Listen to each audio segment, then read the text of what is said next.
Գիտեք, վեհապարը նույնպես մարդ է, իր բոլոր հույզերով, իր բոլոր այն ինչ որ բնորոշ է մարդուն անձին, սակայն վեհապարը այնքան մեծ է եւ այնքան իրապես վեհ է, որ երբեք ոչ մեկին ցույց չի տալիս։ Այո, մի քանի անգամ, 3 նույնպես հանդիպել եմ, դրանից մի օր առաջ նույնպես հանդիպել եմ վեհապարին։ Վեհապարը իր բարձրության վրա է եւ իր հանդարտության վրա է եւ իր հույսն է առաստված։ Պարոն Շրջան, այո, ձեզ։ Մի այսպիսի հարց նախ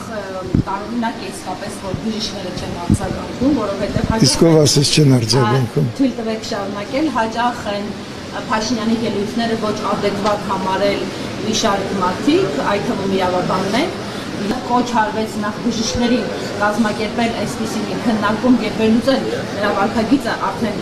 ձեր մասնագիտական տեսանկյունից, մյուս կողմից բժիշկները լինում էին միտինգներին, բայց բժիշկները այսօր ավելի ակտիվ չարձագանքեցին վեհապարի դեմ, եկեղեցու դեմ այս զարգացողությանը եւ արշավին։ Ինչ ասեմ,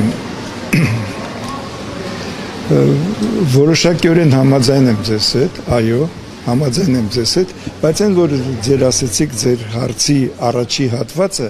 դա ավելի շատ իրավական տիրույթում է գտնվում եւ ոչ բժշկական տիրույթում, որպեսզի կարողանան որևէ մեկին որևէ եզրակացություն տալ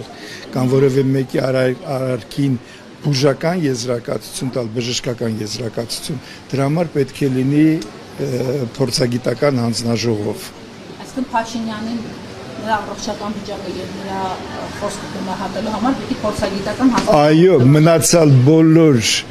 եզրակացությունները դրանք գտնվում են անձնական ընկալման տիրույթում։